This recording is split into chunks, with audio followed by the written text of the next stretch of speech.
Which NFL teams have the best receiving cores entering the 2024 NFL season?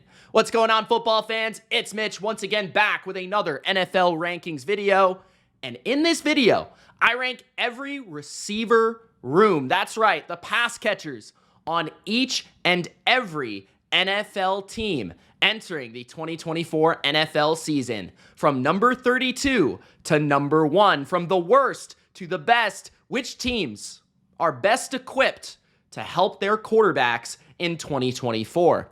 Wide receivers, tight ends, a combined ranking to give you the best receiving cores in football. If that sounds good, don't forget to spike the like button and subscribe for more NFL rankings just like this here on the Bottom Line View. I promise you there is not a more in-depth ranking of NFL positions, players, and more than there is on the Bottom Line View. Also, let me know in the comment section below, which teams do you believe have the best receiving cores in football?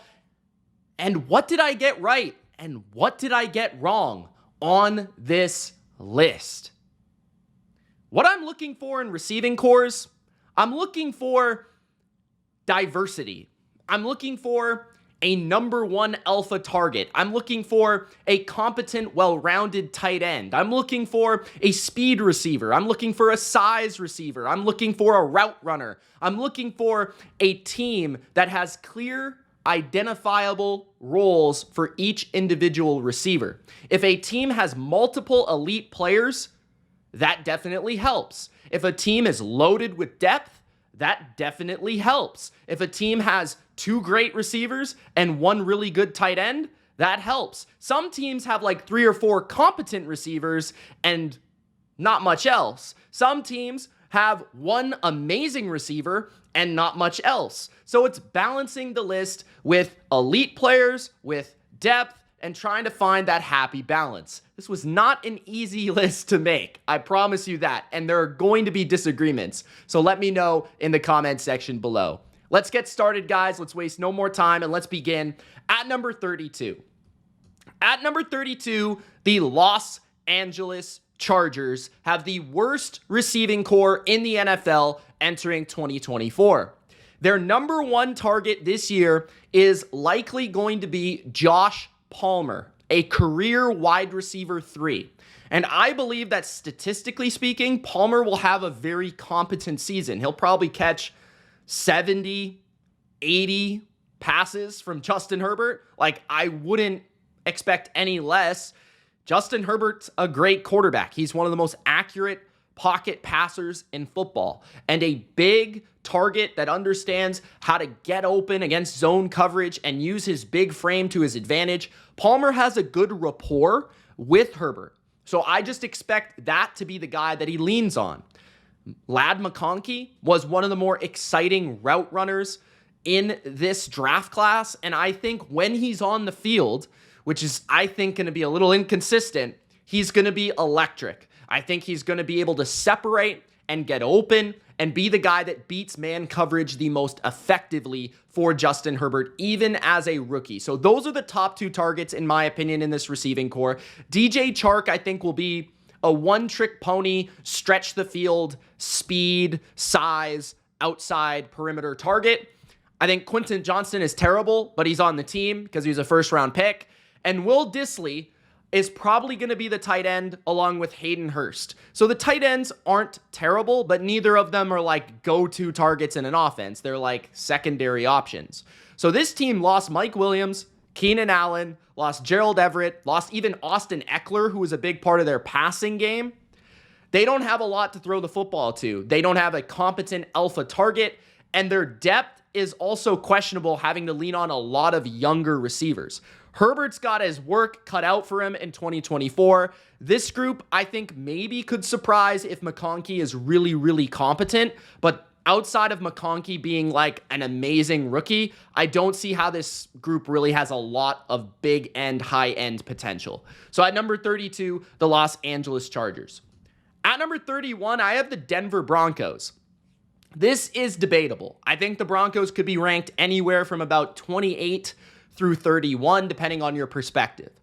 I am not the biggest Courtland Sutton fan overall. I never really have been, and part of that is because Courtland Sutton doesn't get open. He doesn't separate. He is a jump ball receiver, and I think that his production, now that he's lost Russell Wilson, a quarterback that's willing to throw him the ball in jump ball scenarios one-on-one, even if he isn't open, I think his production is going to fall, because I think with a rookie quarterback like Bo Nix, who's used to having receivers open by 10 yards at Oregon, I think that's really going to hurt him. And I think that connection is really going to be kind of, let's say, severed. I don't see it being an easy connection to build.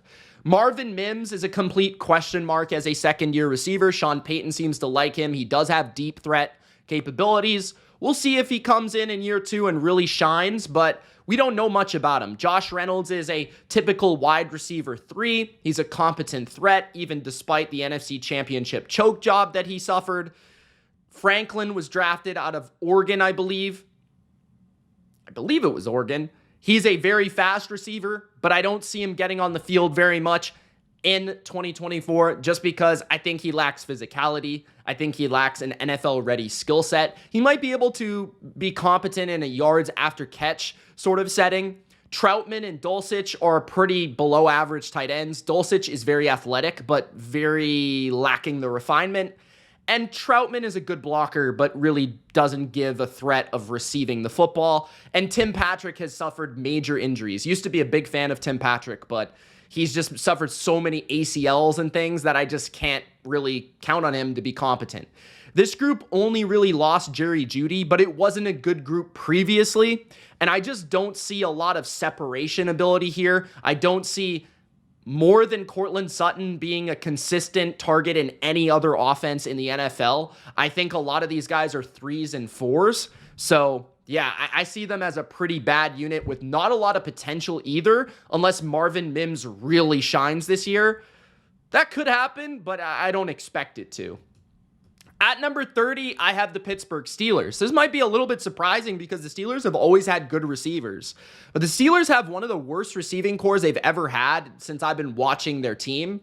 Like, George Pickens is really a good up-and-coming alpha target.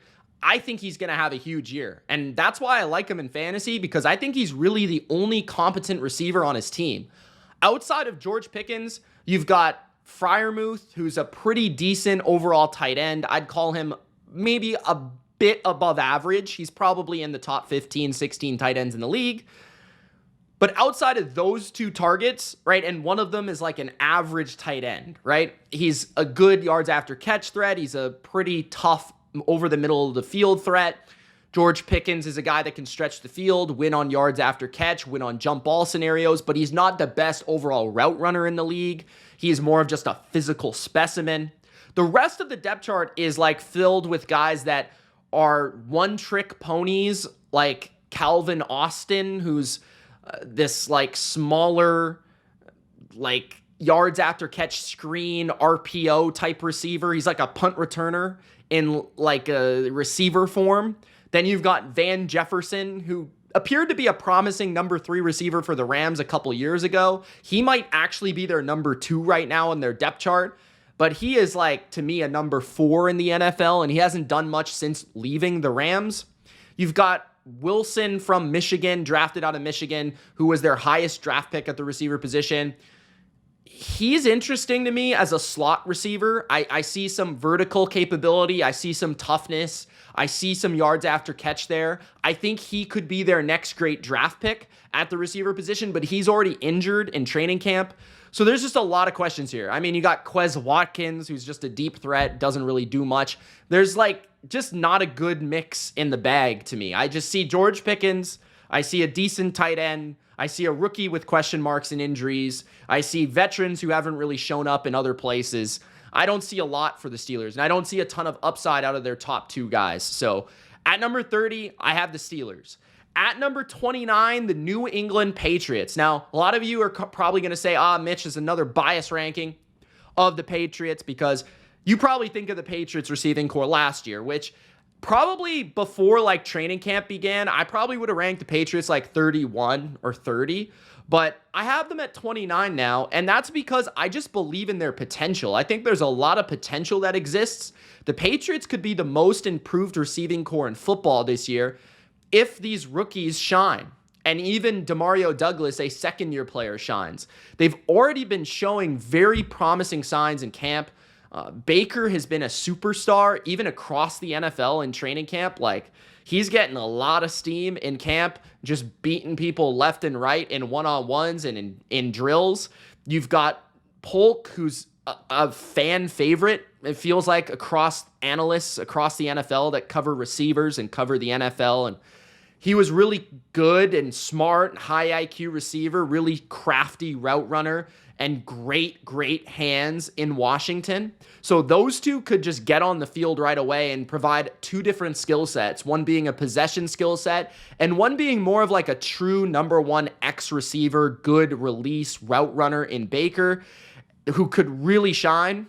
Demario Douglas could be one of the toughest covers in the slot in the NFL this year, and I wouldn't be that surprised. He's incredibly shifty. He's really good with the ball in his hands, and he really is quick. So those three could be like potentially really fun. They almost remind me of the Packers from last year, where they have a bunch of young receivers.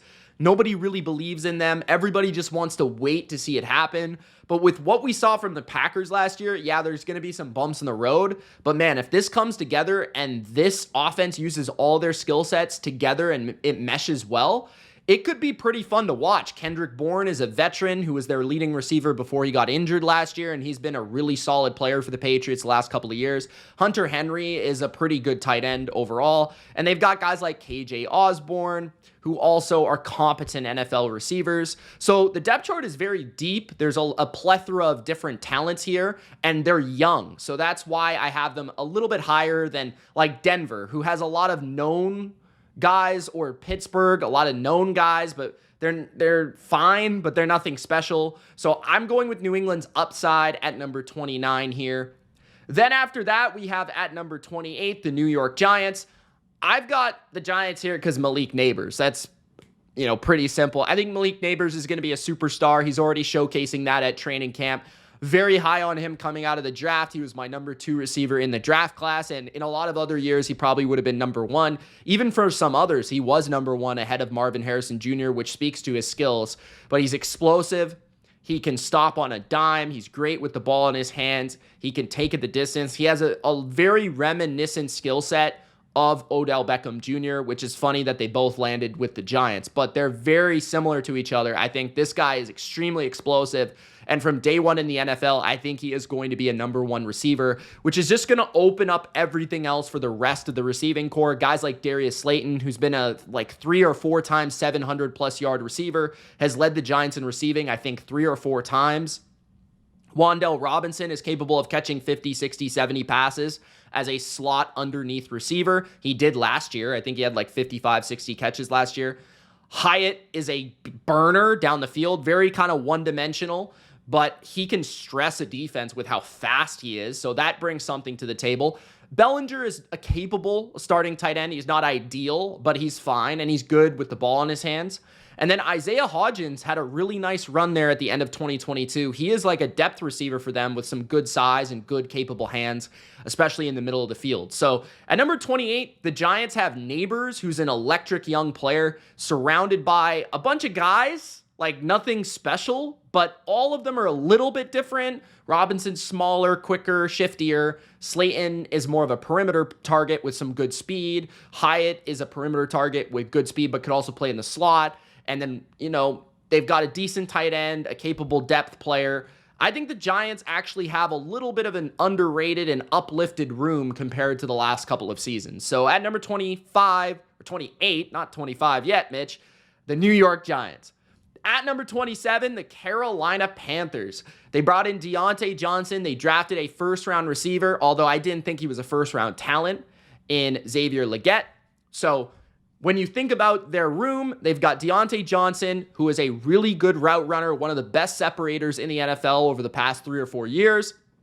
His problem has always been his consistency with his hands and his ability to make big plays, but I think he could be instantly their number one receiver just because of how effortlessly he runs routes, he releases, and how easily he gets open from a lot of man coverage. So that's going to really help because Adam Thielen was their number one last year as a heavily targeted slot receiver, but he is most competent against zone coverage, almost like a tight end at this point in his career. He's not very fast. He isn't great after the catch, but man, he's just so high IQ and such soft hands and just very tough that he's able to make so many catches over the middle of the field. Bryce Young seems to have a rapport with him, so that's not a bad 1-2. Even at this point in Thielen's career, he proved to me last year he could still play at a pretty high level.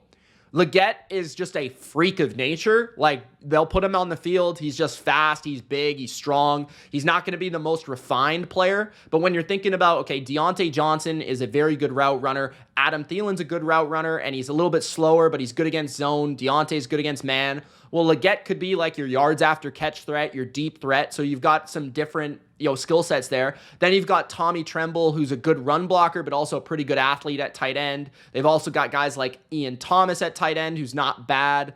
And then Sanders, who they also drafted out of Texas, who's a bit of a hybrid, sort of tight end, a little bit undersized, but really just a natural receiver feel for the game. They've got guys like Mingo and Marshall, who are bigger targets at wide receiver. Mingo's really athletic, really fast. We'll see if he can break out this year. And then Marshall is more of like a depth option. I'm not even sure if he'll make the team at this point, but he's always had that promising potential. He's just never been able to kind of come through with it. But Carolina's receiving core is definitely better than it was last year. There's no question about that. They upgraded in big time for Bryce Young. So Bryce Young has some targets to go to in different types of environments, right? Leggett's a big play guy. Thielen against zone, Deontay against man. So at number 27, I've got Carolina. At number 26, the New Orleans Saints, led by the combination of Chris Olave and Rashid Shaheed. I think it's an underrated combination in the NFL. I'm a really big fan of Shaheed. I think he's got electric speed, quickness, and route running capabilities, especially at the intermediate and deep levels of the field. If Derek Carr actually unleashed the ball to him, I think he could have an 1,000-yard season in his career coming up. Chris Olave is a very smooth player, and he is a number one receiver in the NFL. He could play outside, but he could also play inside. He's not the best yards after catch option, but he is just very, very good at that 10 to 20-yard level, especially at separating on his routes. He's got a good combination of quickness and no wasted motion, and he's fast as well. So both these guys bring speed. Juwan Johnson is a capable tight end. He's had a 50-catch season in his past, and he's a good, red zone threat. A.T. Perry is very fast and big, and he can stretch the field. I think he had like 20 yards per catch last year. So he's a second-year receiver that they're very much looking forward to in New Orleans. Cedric Wilson was a nice little savvy veteran signing after struggling with Miami. I think he comes in and he provides a solid veteran slot option, right? He played the slot for Dak Prescott and the Cowboys not too long ago. He's a pretty good, big, not the fastest, not the most electric athletically, but good in the middle of the field because of his size and pretty good hands. And Foster Moreau is also a comfortable target that Derek Carr has a lot of chemistry with. So not a bad room. This one's definitely debatable for me, but I like the Olave clear number one receiver over, like, let's say Deontay, the rookie neighbors who still got some questions to answer, right? Definitely better than New England's number one. Definitely better than anybody, in my opinion, on this list so far. Like, close to Pickens, but I prefer Shaheed. I think A.T. Perry provides potential. Cedric Wilson provides a floor. Juwan Johnson is capable. So to me, I think New Orleans definitely clearly at number 26 for me. At number 25, I have the Buffalo Bills, a unit that has been heavily scrutinized already this offseason. People are very intrigued to see what Buffalo is going to make of their receiver room this year because obviously Stephon Diggs got traded, so everybody's talking about that. But when I look at Buffalo, I see a lot of different skill sets. I see a lot of potential here, and I could actually see an upside of them being better than the unit last year because I was not a Gabe Davis fan. I don't think he's any good, honestly. And I think Dalton Kincaid, who's going to be their number one target, is going to have a huge year this year. I think he's going to catch 80, 90 passes for Josh Allen. I think he's going to be definitely a top 10 tight end, maybe a top 5 tight end in the NFL. And I think especially against zone coverage, he's going to eat in the middle of the field. He is going to be like Travis Kelce for Josh Allen. Not quite Travis Kelce, but in that category of chain-moving tight end who I think is good after the catch, and, really good hands, good route runner, all of it. So Kincaid's going to be their number one. I think Curtis Samuel is a do-it-all receiver who's never had the opportunity to play with a quarterback as good as Josh Allen, and he finally gets that opportunity in 2024. He's going to run the football out of the backfield, catch the football from the slot. He can play on the outside. He can do a lot of different things for them. He's got great speed. Coleman has been really putting up some highlights in camp, and he's a great jump ball receiver. So anytime Josh Allen, just has a number like nobody open, he needs to look for somebody one-on-one, he could just throw it up to Coleman, probably bail him out with a big catch down the field. He's not going to wow you with speed or quickness, but in terms of his size and just his leaping ability and his ability to box out defenders, he's really capable. And these type of receivers with elite quarterbacks do typically thrive. Think of like Juju a couple years ago with Patrick Mahomes. I could see Coleman having a similar effect with Josh Allen in his rookie season. Khalil Shakir is, really underrated in my opinion. Like, he led the NFL in yards per target. He's shifty. He's good after the catch, especially. And he runs nice, crisp, like intermediate and short routes. So I think they've got a lot of different dimensionality, I guess you could call it, in their room, along with guys like Chase Claypool, who's a big athletic freak show, and Dawson Knox as a vertical stretching tight end to help out Dalton Kincaid out there. So yeah, those are the main guys. I really feel like this room is going to be a bit underrated in 2024. They don't have a number one receiver clearly yet, but if Kincaid or Coleman could really step up in a big way, then Samuel and Shakir could be like nice number 2 or 3 options. Then I think the Bills could really surprise a lot of people at receiver. At number 24, the Washington Commanders, Terry McLaurin, Jahan Dotson lead the group. I think that this combination has a ton of upside, as it has over the last couple of years. Terry McLaurin is still a number one receiver, in my opinion, a 1,000-yard threat every single season and a 100-yard threat in every game that he steps on the field. He's a good, well-rounded receiver at all 3 levels. He runs good routes. He's a speed threat, right? He's a good route runner on the perimeter for Washington. Dotson, I think, is going to play a lot in the slot this year, as he should have in previous seasons. I don't really understand why he hasn't, because that's where he played in Penn State. He kind of gave me Chris Godwin vibes. At Penn State, he has not played there much. We'll see what he does in Cliff Kingsbury's offense. Zach Ertz is good against zone coverage, but he can't run anymore. Sanat's a good athlete. I don't know how they're going to use him, though. Luke McCaffrey is interesting. I thought he looked good at the Senior Bowl, but otherwise, I didn't really study him coming out of the draft, but he is a McCaffrey, so you got to give him credit for that. Byron Pringle has actually had some success overall in his NFL career in everywhere he's kind of been. I actually thought he looked pretty good in Washington last year. Zacchaeus showed up in Philly last year, and De'Ami Brown. So they've got a lot of receivers on this depth chart. That is pretty typical of Cliff Kingsbury offenses. It's just a matter of who sticks and who finds a role. Pringle and Zacchaeus aren't bad veteran options. I wouldn't be shocked if Brown didn't even make the team, but he does have a special difference in speed from these guys. McCaffrey could maybe be a bit of a slot kind of yards after catch option on a lot of screen passes, kind of like Rondell Moore was for that offense under Cliff Kingsbury. But yeah, I like the depth here. I like the different types of receivers they have. And I think that McLaurin and Dotson is a very capable number 1, number 2 option. And yeah, we'll see what Sanat can bring as a rookie, McCaffrey as a rookie. I think there's plenty of options here for Jaden Daniels in year number 1. So at number 24, the Commanders. At number 23, the Indianapolis Colts. The Colts have Michael Pittman Jr. as their clear number 1 receiver. They re-signed him.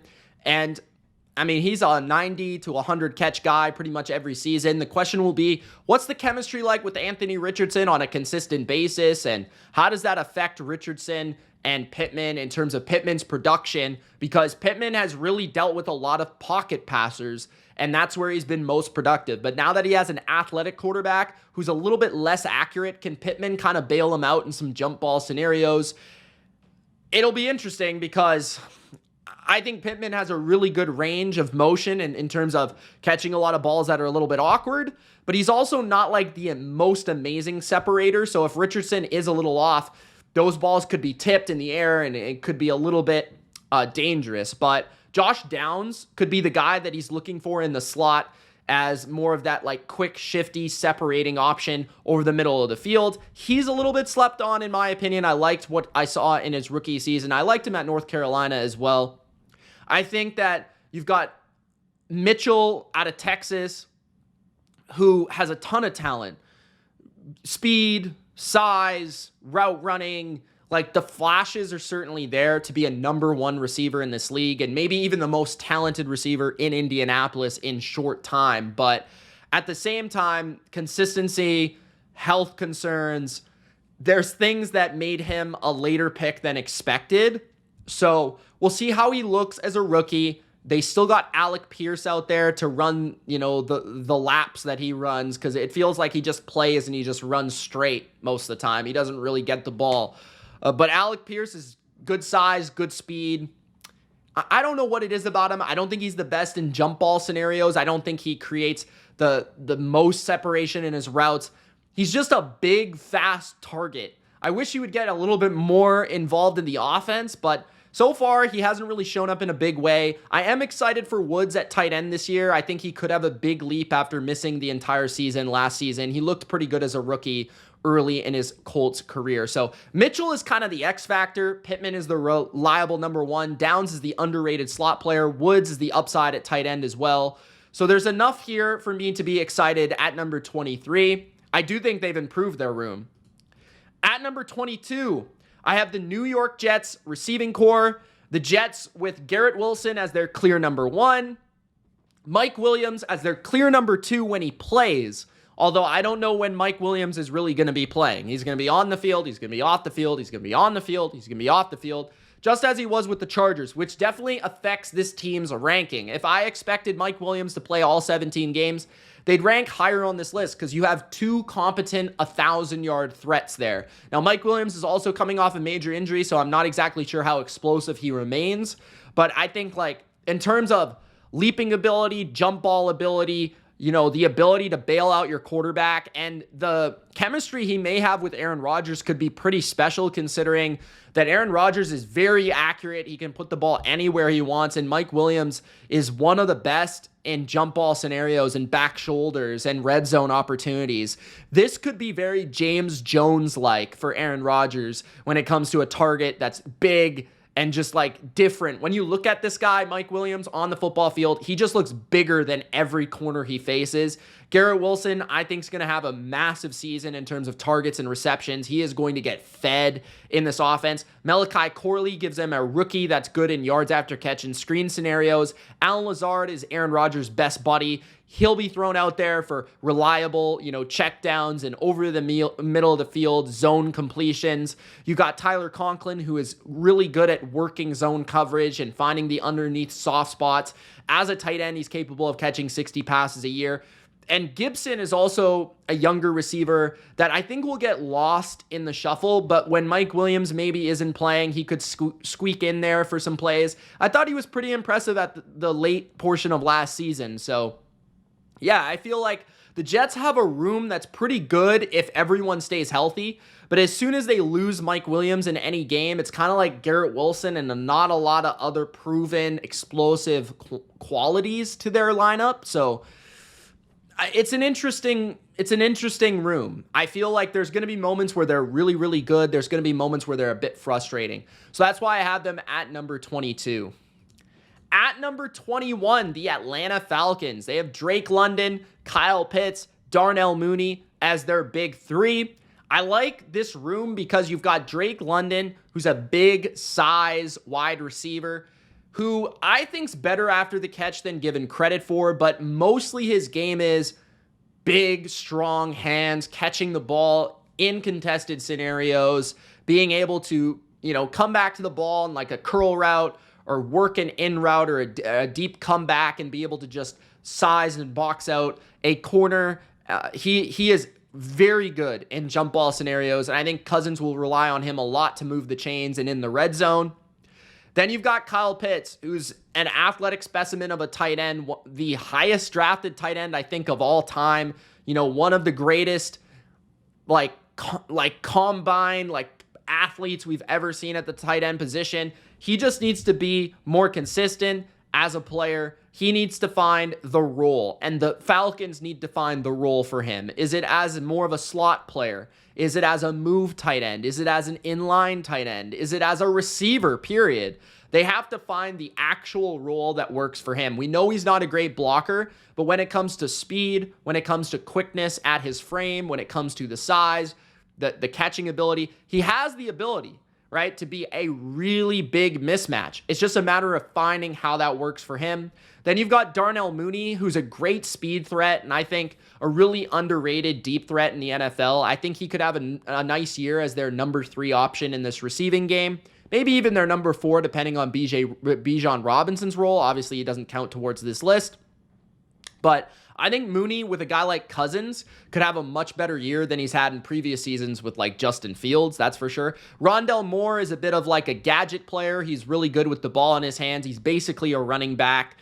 He was also added in a trade, and Hodge is a decent slot receiver for some depth for the Falcons. So I think London is about to ascend to top 15, 16 wide receiver status. Kyle Pitts should have a big year this year, and Darnell Mooney will be a very nice number 3 option, especially in terms of explosive plays. Not a guy that's going to catch a lot of passes, but explosives to add onto the volume of London and Pitts. So at number 21, the Falcons. We have the Jacksonville Jags.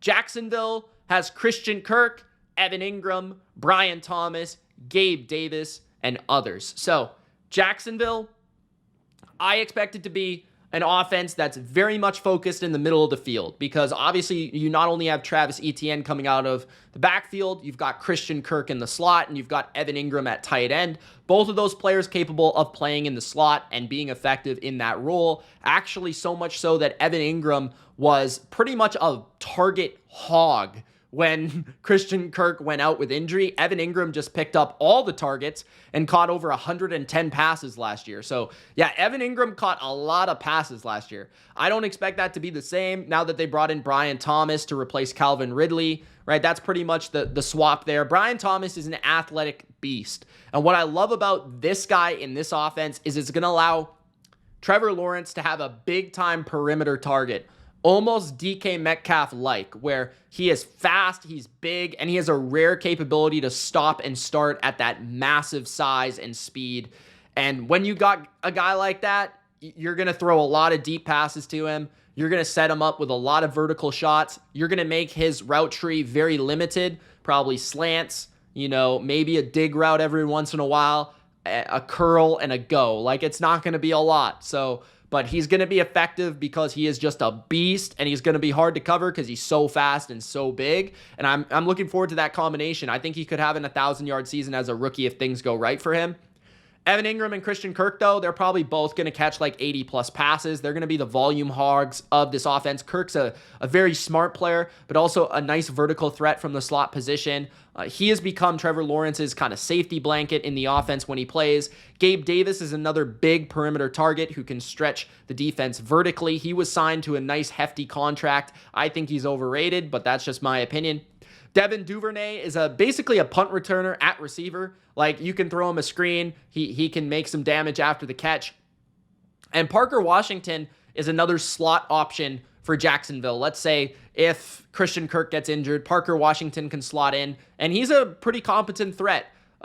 Another former Penn State wide receiver. So at number 20, Jacksonville. At number 19, the Cleveland Browns. Amari Cooper, David Njoku, Jerry Jeudy, Elijah Moore, Cedric Tillman, and more. So Amari Cooper, number one receiver on this team, had a huge year last year, was one of the biggest yards per reception threats in the NFL. He's a great perimeter receiver, one of the best, craftiest route runners and release packages in the NFL for quite some time. David Njoku is a monster after the catch, and I like how both of these two blend together as a perimeter target and a guy that can stretch the field, down the field, and then David Njoku, a guy that can work the underneath and then also be a check down option who can create more with the ball in his hands, right? Then you got Jerry Jeudy, who's a new added element to this Browns attack. He could play outside a little bit as like the Z move receiver, but you could also have him as the slot receiver. He's somebody that is really, kind of fancy in his route techniques. Sometimes it's not the most effective. He does too much, right? He's a little bit like out there with his routes, which can be a little bit less coordinated for the quarterback to kind of understand what he's going to do. But at times, he does create a lot of separation. So he could be another option against man coverage outside of Amari Cooper that can really separate from opposing corners. But Jerry Jeudy is one of those guys that he's very up and down. Sometimes he can't catch the ball. Sometimes he's looking really, really good. So it kind of depends what Jerry Jeudy you get. Elijah Moore is better as a number 3 than he is as a number 2. They tried the number 2 experiment last year. It didn't exactly work out. Tillman is more of an outside receiver if they need another option. A big guy, not the most athletically gifted, not the fastest, but just a solid, well-rounded NFL receiver. And Jordan Akins is also a pretty competent receiving tight end option, formerly played with the Texans. Pretty tall, pretty big, good hands. Definitely not the best blocker, but I think he's like a guy that obviously Deshaun Watson had a lot of chemistry with. So they brought him in as well. So at number 19, Njoku and Cooper give you a nice floor, but the added dimension of Jerry Jeudy makes things promising for Cleveland in 2024. At number 18, the Baltimore Ravens receiving core. The Baltimore Ravens receiving core, Mark Andrews is back. Zay Flowers is electric, right? You've still got Rashad Bateman, Nelson Aguilar. Isaiah Likely could have another big year this year. So this is a group that I think is interesting because I'm not exactly sure how everyone's going to be utilized. Like Zay Flowers, I think, is going to ascend to true number 1 receiver status this year as an electric playmaker that sees a ton of volume in his offense. I think he could really be like an 85 plus reception guy because this is still going to be a run heavy offense, but he's a guy that I feel like is going to lead the Ravens in receptions in most games, right? And you can line him up on the outside. You can line him up in the inside. He can attack you down the field. He can be a great yards after catch option, which he was as a rookie.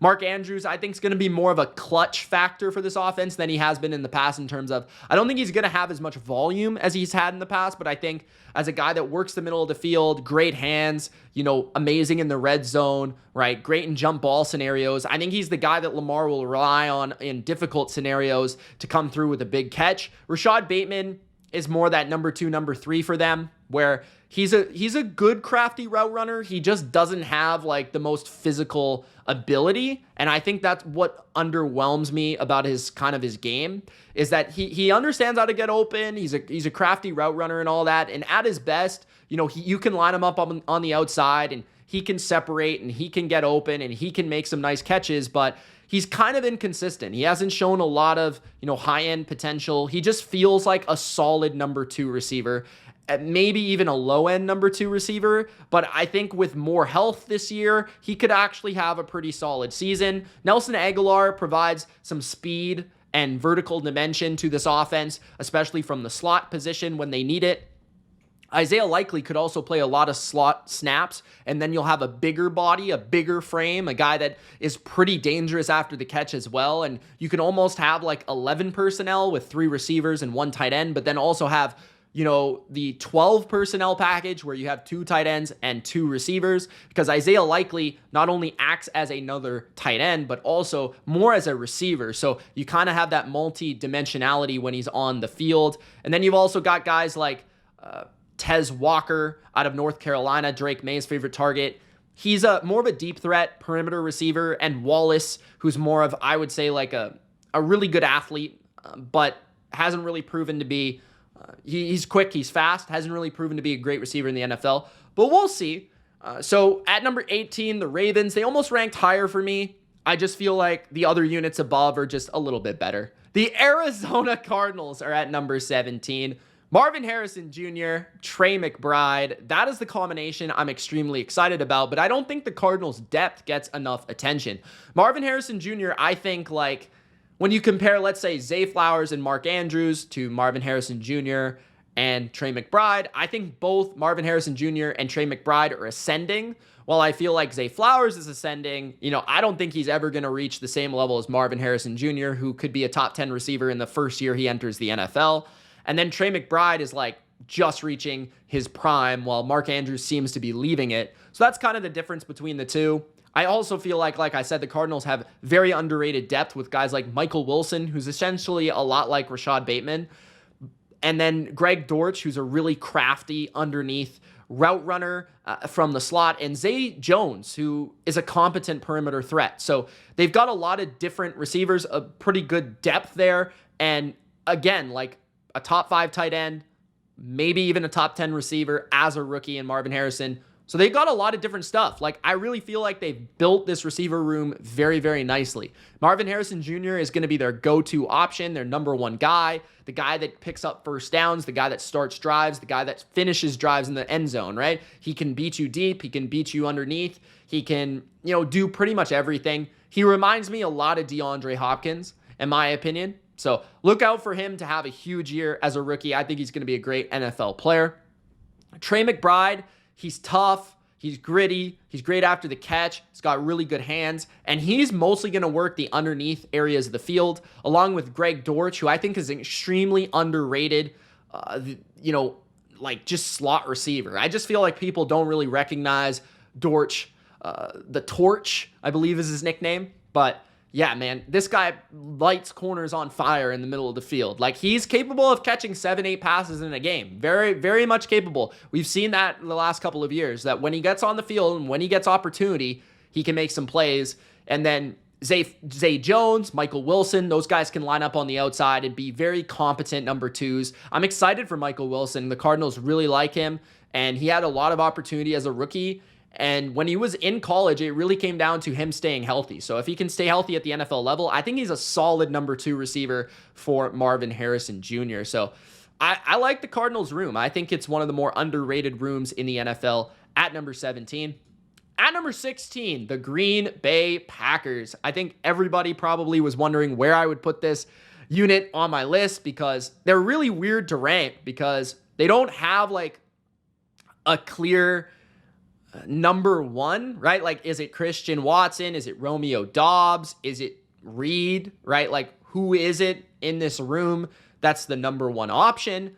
But that's also what makes it so special, is that they have 4 receivers and multiple tight ends that all have different skill sets. Every single one of them has a different skill set. Now, the one that I feel like clearly does have the alpha number 1 receiver upside is Christian Watson. He's tall, he's fast, he's one of the fastest players in the NFL, he's 6'4", and he separates. When he runs routes, especially crossing the field or underneath, he separates. He's also one of the most dynamic per-touch red zone targets in the NFL. Every time it feels like he plays, he is definitely capable of scoring a touchdown. He's also very good on like reverses, screens, and getting the ball in his hands is a threat to go the distance. He is that type of explosive, and that's what makes him, to me, the number 1 option, I think, moving forward, as long as he can keep the hammies in check. Reed, I think, is going to become, like, the target guy. Like, I think he's going to be the main volume receiver. So if you're playing PPR leagues, he'll probably lead the team in receptions because he's in the slot most of the time. And he's the guy that's going to be working the middle of the field, the crossing routes, the stop, the option routes. I think that's where Jordan Love is really going to rely on him to kind of move the chains. Well, Watson's going to be the explosive perimeter option who they can move around. And Romeo Doubs is like the X receiver who kind of does like the dirty work. He's got good speed to threaten down the field, but he is more of the jump ball guy, the back shoulder guy, the guy that makes the difficult catches in difficult scenarios. He's also a good red zone threat. I think Wicks is the extra receiver who they can bring in and he can do anything. Like if Reed's injured or Watson's injured, he could play either outside or inside. He's a really crafty route runner. He's not the fastest, but I think he's got good quickness and separation skills because he just understands how to run routes. And then you've got the tight ends.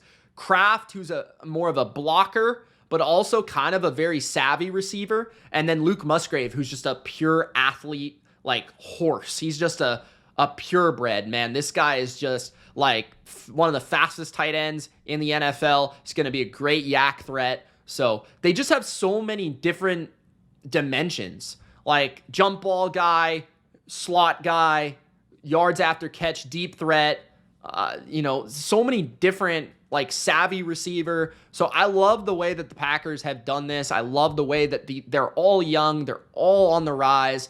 This could be too low for them. Now, it could be too high for them as well, but it could be very well. If Christian Watson does what he can do, if Reed does what he can do, if Luke Musgrave does what he can do, if their potential reaches max, they could be the best receiver room in the league, honestly. So at number 16, the Packers. At number 15, I've got the Las Vegas Raiders. The Raiders are at number 15 because Davante Adams is still Davante Adams, and it's funny how I rank them just slightly above the Packers, but it's not just Davante Adams. Adams is still one of the 10 best receivers in the league, one of the best route runners, great hands, right? And the thing with Adams, I think that still he has in his bag is he could catch like 17 passes in a game and he just becomes unstoppable. That's something the Packers don't have, right? That's the difference for me between a team like the Packers and the Raiders is like, there's just games where Davante is going to go out there, he's going to catch 15 passes and for 135 yards, and you're like, we couldn't cover him today. He's in the slot, he's out wide, right? He's motioning around. We just can't stop this guy. He's just such a good route runner. So Adams is the clear alpha target, but Jacoby Myers has provided a very nice number 2 for the Raiders there. He was a great signing from them last year. The Patriots let him go, which was a mistake.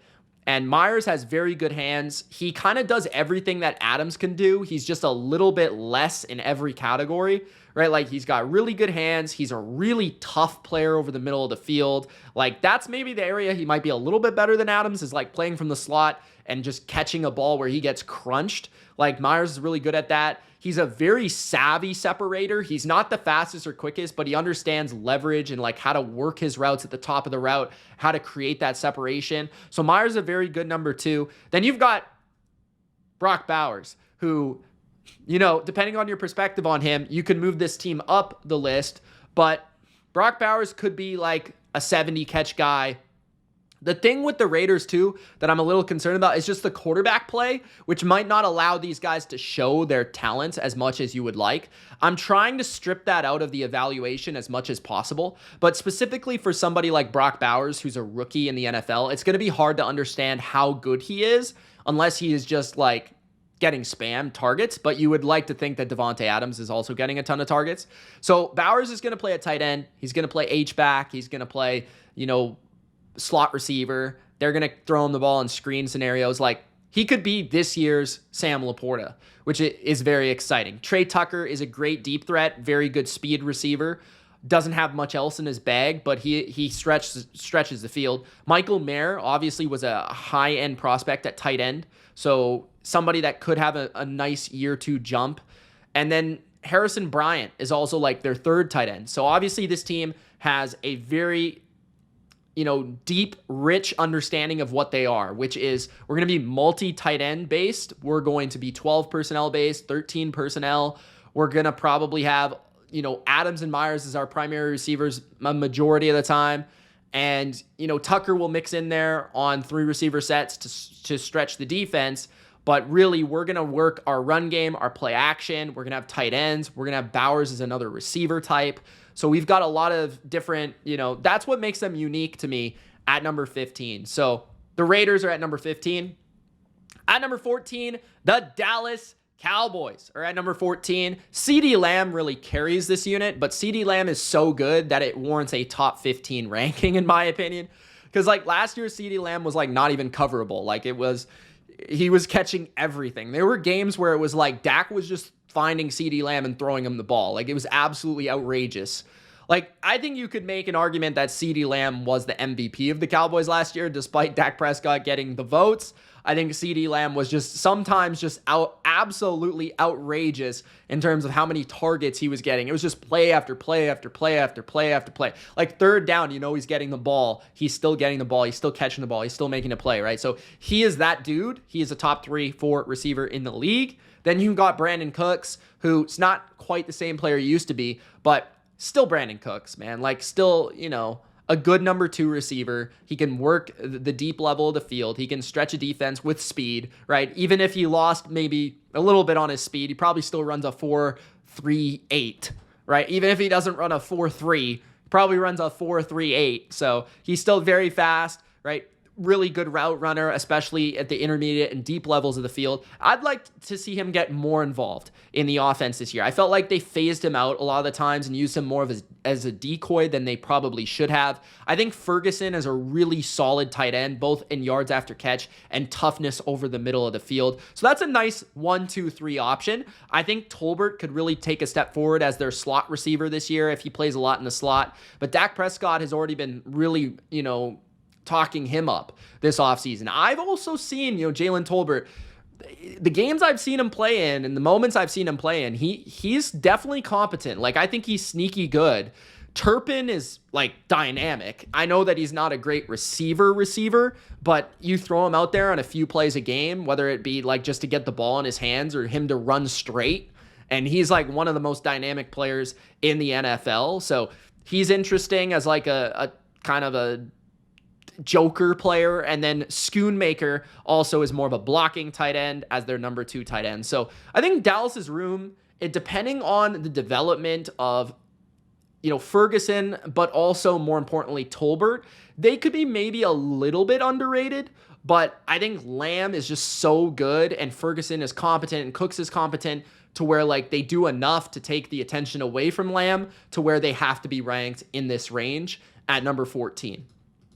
At number 13, the Tennessee Titans. The reason I have the Titans a smidgen ahead of Dallas is they have 2 guys that I think could go for 1,000 yards. That's DeAndre Hopkins, obviously, and Calvin Ridley. Calvin Ridley, I think, is their number 1 true X receiver perimeter target. He was that for Jacksonville last year. I think he's going to be better in Tennessee because I just think they're going to utilize him better, move him around more. I think he'll have just his feet under him, his feet wet in NFL action for a whole season coming back from a suspension. I think he's going to be a lot better than people think in Tennessee. And I think he's a sleeper in fantasy. I think DeAndre Hopkins is another guy. And I really like the combination here where Ridley's mostly like perimeter target, like he can work the intermediate level, especially as a route runner. He's a very crisp route runner. But then you've got D-Hop, who's great in jump ball scenarios. I think a very savvy separator in the middle of the field, especially. So they kind of work off of each other at multi-layers within the offense. Tyler Boyd is also a bigger slot receiver who they can throw out there, who everybody knows Tyler Boyd. He's still a competent receiver as a number 3 in the NFL. Okonkwo is a great yak threat as a tight end. So you throw another dimension into the offense in yak, right? The one thing that they're missing in terms of Boyd, D-Hop, and Ridley is pure speed. But if they want a little bit of speed, they could always throw Treylon Burks out there, a former first-round pick, who's got some size and some speed and some yak ability to him. And then Nick Westbrook-Akine is like a really good number 5. I mean, we've seen him show up as like a number 2 or number 1 in this offense in years past. So Tennessee, they've got a lot of different guys here. They've got a ton of depth, and they've got a lot of different skill sets. I do think that Ridley and D-Hop at their best is one of the slept-on best combinations in the sport. So at number 13, the Titans.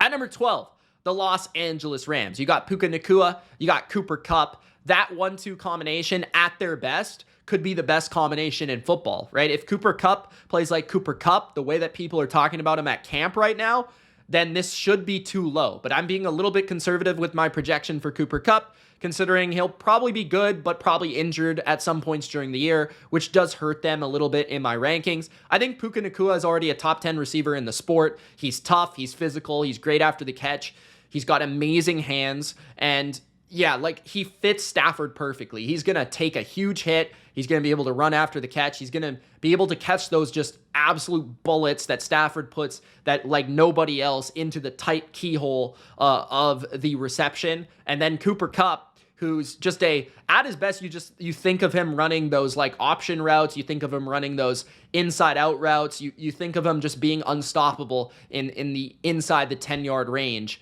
which is where, they just become like a death by 1,000 paper cut offense that's just unstoppable.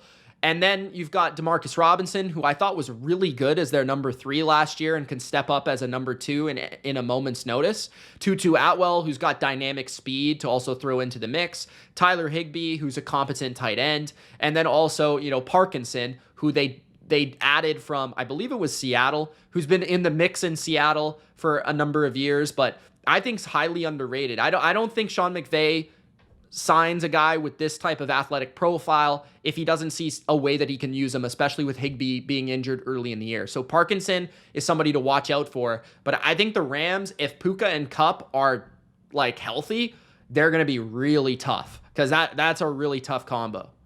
At number 11, the Tampa Bay Buccaneers, Mike Evans, Chris Godwin. One of the best combos for a number of years. Godwin has been one of the more consistent receivers in the NFL. Like everybody talks about Mike Evans, the record, like 10 receiving seasons or something like that in a row, right? Obviously, Mike Evans, top 10 receiver in the league still, dynamic perimeter threat, deep threat, amazing hands, great in the red zone, a threat to lead the NFL in touchdowns every year. Everybody knows Mike Evans can take over a game, right? But Chris Godwin is the guy that doesn't get enough love, especially for his consistency, putting up 1,000 yards in different offenses, like deep threat offense with Jameis Winston, right? More of a play action, like deep threat oriented Tom Brady attack, more of a spread and shred underneath attack. Then you see him with Baker Mayfield last year do his thing. So like Chris Godwin's an awesome player, tough as hell. And so that combination is great, especially the way they work off each other in the middle of the field and the perimeter. Then you've got, I think, one of the most slept on rookies entering 2024, which is McMillan. He was also a Washington receiver, but from what I've seen on Twitter, he has been having an amazing training camp. So look out for him to be their number 3 receiver. And if he really becomes what he could be, because he has a lot of upside to his game as well, he could be another threat for this Tampa offense that really gets you excited. Palmer was a decent number 3 from them last year, more of a smaller, shifty slot receiver. So they could work off of each other in different capacities, Palmer and McMillan. Otton is definitely a competent threat as the tight end. Definitely very, very high IQ tight end. Not the most dynamic athlete, but a smart player to rely on in the middle of the field. So Tampa has, I think, more upside than they did last year as a receiving depth chart because of the addition of McMillan. So really looking forward to them at number 11 with Baker Mayfield. Entering the top 10, at number 10, the Detroit Lions. The Lions have arguably the best short area receiver in football in St. Brown. Sam Laporta, who is a top 3 tight end in football and could, in any moment's notice this year, be the best tight end in the NFL. So you have that one too. You got Jameson Williams, who I once upon a time ranked as the best receiver in his draft class. I regret that, but I also feel like he could be really good this year. And so far, the training camp reports have been that he's been on fire and he's been electric. And we know the speed and electricity he brings. I mean, look at that reverse he took to the house against the 49ers. He showed flashes getting down the field against the Bucs and things like that last year. So if he puts it together, that could be a really awesome combination where you're talking about St. Brown underneath and the middle of the field and the 100-catch target. You're talking about Sam Laporta being a yak threat, another middle of the field guy, a great athlete. Then you're talking about Jameson Williams being the perimeter outside threat. Then you're talking about Khalif Raymond, who's had like 600-yard seasons in his past. He is also really quick, twitchy, and fast. You got Donovan Peoples-Jones, who could be just as fine as Josh Reynolds as that bigger perimeter target or even work his way to the slot.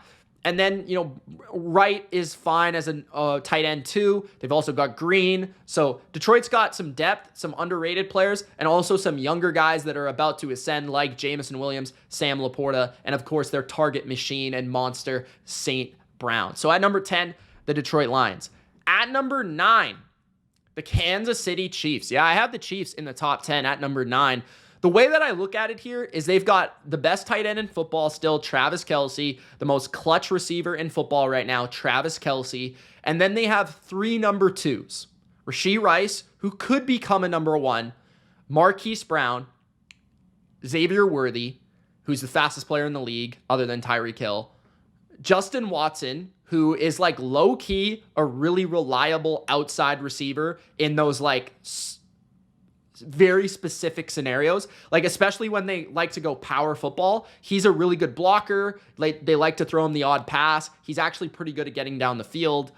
Mecole Hardman, who's a gadget player, and then even Noah Gray is a decent tight end too. So I actually think the Chiefs receiving core, it's very much improved, but it's also very much underrated. If Worthy becomes what I think he can become, he's going to be tough because he's quick, he's fast, he's got that rare blend of both horizontal and vertical quickness. Then you've got Marquise Brown, who's just a professional. Hollywood is just a professional receiver, professional number 2 receiver. That's something that the Chiefs did not have last year. And Rashee Rice really broke out late last year, where he is a great yak threat. He's one of the best in football. You know, they manufacture him a lot of touches, but I think he could also become more of a downfield threat because that's kind of what he was in college. So at number 9, I've got the Chiefs. Don't sleep on their unit. Even if you thought they sucked last year, they'll be very much improved this year. At number 8, the Seattle Seahawks, with potentially 3 receivers that could lead the team in receiving yards, which not every team has that, right? You've got DK Metcalf, who's one of the biggest specimens in football. Fast, big, strong, just one of the prototypical X receivers in football right now. That is rare, to be honest. Tyler Lockett, who's a great deep threat with excellent speed, but also can play the slot and work the middle of the field, and just a very precise route runner. Then you have JSN, who could probably lead the team in catches this year with 100 if he wanted to. He was really starting to break out at the end of last year. I think he's a really good short area quickness route runner, and I think Geno is really going to throw him a lot of targets this year. And I think Lockett will take a little bit of a step back because of that, but I think JSN will uplift the offense. Metcalf will be the big-time threat that he always is. Shenault can catch the football. Laviska Shenault can catch the football and be a gadget player as a 4th receiver. Bobo is also a guy that catches my attention every time I watch the Seahawks play. And then Noah Fant is one of the physically most gifted tight ends in football, and he's also somebody that fantasy analysts have pegged for a breakout given the contract that they gave him. So at number 8, the Seattle Seahawks. At number 7, the Minnesota Vikings. Skol. Justin Jefferson, arguably the best receiver in the NFL at any time, can be the most dominant player at this position. That automatically puts you in the top 10 pretty much. But then you have a very good number 2 in Jordan Addison, who, yes, is in trouble, but I thought he was really, really good last year as a rookie. He showed a lot of class in terms of his ability to separate run routes, especially, on the outside, which I thought was surprising. TJ Hawkinson is really good when he's going to be out there this year. That's the thing that's holding them back from being number 6, in my opinion. It's just that Hawkinson's injured for a good portion of the year. So you don't know when he's going to come back, but he's a chain mover. He's a drive starter. He's tough as nails. Powell is underrated. He'll take the spot of Osborne. I think he might be an upgrade. Oliver is a competent tight end too. And Sherfield has been across the NFL in multiple scenarios. 49ers, Miami, this type of offense where he's been a number 4 or 5 in the NFL. So Minnesota's got a dynamic, true number 1 target hog, a number 2 that could be a number 1, honestly, and Hawkinson, who's one of the best target tight ends in football, and then Powell, and kind of an up-and-coming depth receiver. So at number 7, the Vikings. At number 6, the Philadelphia Eagles. Big Al's Philadelphia Eagles. Shout out Big Al. A.J. Brown, one of the best receivers in football. Competent in all areas. Yards after catch, size, speed, route running even, downfield ability. He can break a game open with any given play. Devontae Smith, who's one of the best outside vertical threats in football. Dallas Goedert, who's a well-rounded, complete tight end, can block, can catch, can do it all. Even Yak. Paris Campbell, who's got a lot of speed and flash to his game, just needs to be consistent and healthy. You got Johnny Wilson, big 6'7" Johnny Wilson. You don't know if he's a tight end or a receiver, but they added him. They added Smith in the draft as well. So they don't have a lot of depth to their receiving core, which hurts them. But their 1-2 combination is arguably the best in the NFL. They have, a really good tight end too. So at number 6, the Eagles, I don't have a lot more to say other than they've shown it, 1,000-yard receivers, 2 of them, right? Goddard has been very close to that as well. So they have 3 guys that are really capable of going for 1,000 yards. And if they can get anything out of Paris Campbell, they could definitely move up this list. Paris Campbell probably has the most upside of any of their number 3s have had in recent seasons.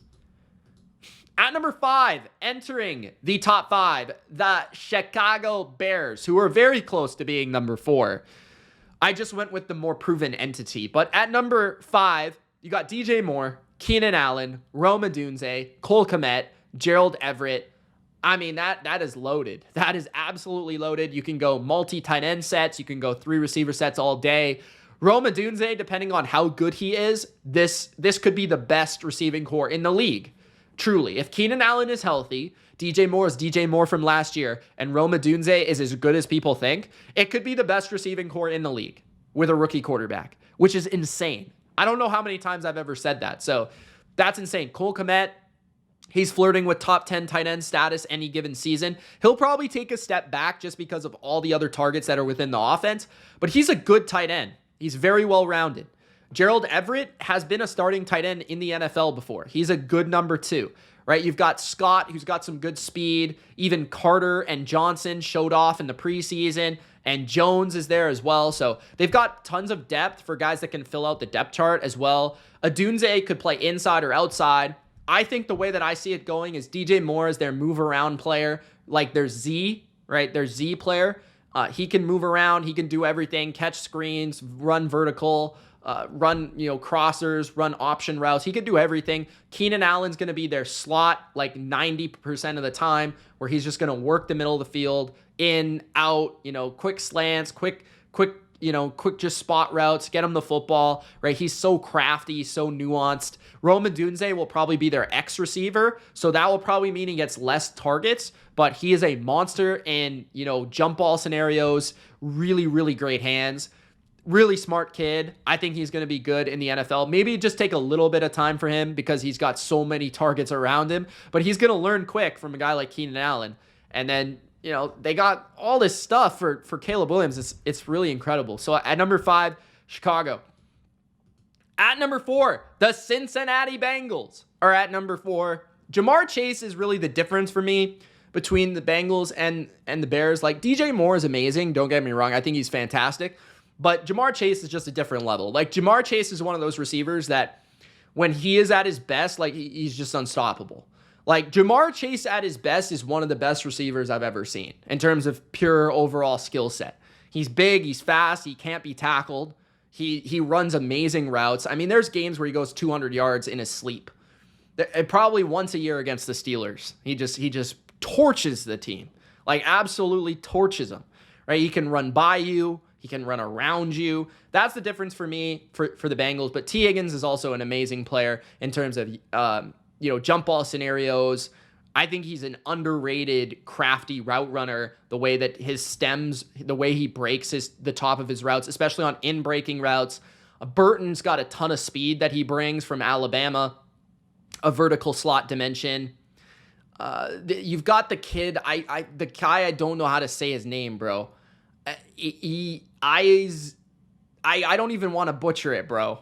But he was a rookie last year, had some nice yards. Bengals fans, please help me out, bro. I need to learn how to pronounce this kid's name because he might be the number 3 on the team. And he showed flashes of being pretty competent last year as like a late round draft pick. Trent Irwin is another guy that just pops up. He looks like he's like he looks like he's Mark Wahlberg in Invincible. Like, I don't even know what he's doing out there. He doesn't look like an NFL receiver, but he makes plays. You've got Charlie Jones, who could be their punt returner, but also I kind of liked him at Purdue. Gesicki could be like their slot receiver at times, provide a different look for defenses. He's an amazing red zone threat. And then you've got Sample and Hudson at tight end who are like kind of chain movers underneath targets, very good against zone. Both of them kind of play the same role. So you've got tons of depth in this receiving core. No longer Tyler Boyd, but I think people are overlooking the depth that the Bengals have on top of having one of the best combos in the NFL for Chase and Higgins. At number 3, the Miami Dolphins. Of course, they have Tyreek Hill, the best receiver in the NFL. I hear people still saying that's Justin Jefferson. I don't know if people watched Tyreek Hill last year or really understand Tyreek Hill. I mean, it's just like, I don't understand it, man. Like, he was the number 1 rated player for a reason by NFL players because they just know how tough the guy is. He is ridiculous, bro. He's ridiculous. He makes Tua look like Dan Marino on a regular basis. You know how impressive you have to be as a wide receiver to make that happen? Jalen Waddle is one of the best number 2s in football, if not the best. I rated him as the best number 2 in football. And they both have crossover in their skill set. They're both incredibly fast. They're both great after the catch. They're both physical players. Waddle just gets banged up too much, but otherwise he is a very good player that continues to get better as well. Odell Beckham Jr., I think, is still a good number 3 receiver. Like, even if you look at his PFF grade from last year, he was actually pretty competent for the Ravens. They just didn't throw the ball a lot to him, but you could maybe even see him, like, he can play on the outside, right? That's something that I like about him, where in comparison to last year for Miami, like, they would have to put Tyreek or Waddle on the outside because they had, like, Berrios, right? Like, or Cedric Wilson, like guys that are not competent perimeter threats. Like, Odell can still play on the perimeter and be pretty good. So that might actually allow them to be even better in terms of the way that they utilize Waddle and Tyreek, which is a scary thought. Jonnu Smith is an amazing yak threat at tight end. Berrios is actually still pretty good as like a 4th receiver in terms of his route running is actually really, really solid. And then Malik Washington is an animal after the catch coming out of college. He's going to be a rookie, very deep draft pick, but absolute animal after the catch. I look forward to watching him play. Then at number 2, the Houston Texans. Nico Collins is probably the most underrated receiver in the league. He really can do everything. CJ Stroud called him the Texans' new Andre Johnson, and that's not really an exaggeration. He's big, he's fast, he's got great hands, he can outrun you, he can out-physicality you. He can lead the team in receptions, he can lead the team in touchdowns. He's got that type of diverse skill set. He's a number 1 dog. Then you got Stephon Diggs, who's been one of the best receivers in the NFL over the past 5 to 6 years. That speaks for itself. You've got Tank Dell, who's, just a route technician. His releases are like art. Chad Ochocinco probably cries watching him play. And he's got really deceptive vertical dimension too. Noah Brown was awesome when he played last year. I didn't think he would ever be that good. Like, he was decent in Dallas, but in Houston, he was dynamic. And then Dalton Schultz is a really, really solid, like, just a well-rounded, kind of fill the room out. And they've got guys beyond that. Like, they've got John Mechie, they've got Hutchinson, guys that can fill in as number 4s on other teams. But this team is so deep, so talented in their top 3. It's hard to be the number 4 receiver on this team. But Dalton Schultz is like perfect because he's a zone breaker, a zone beater. Like, he's just perfect underneath that. And Diggs is going to add to their man coverage ability to be able to separate, right? So that's just a crazy room in Houston. So at number 2, the Texans. And at number 1, I got the San Francisco 49ers because, Ricky Pearsall adds to the group, and I think he brings another dimension that they maybe missed in the Super Bowl, which is just pure man coverage capability beater, which Pearsall is a rare athlete. I think people miss why he was drafted. He had the fastest 3-cone in the draft. He had a Julian Edelman-like kind of profile. He's got amazing leaping ability on top of incredible hands. You watch his highlights, and he is tough. He's got great hands, and he's a great quickness player. Like, his lateral agility is insane. So he could be a really good slot player in the NFL, I think. Jawan Jennings is just third and Jawan. Like, he's tough. He always comes through on 3rd down. He's got great hands.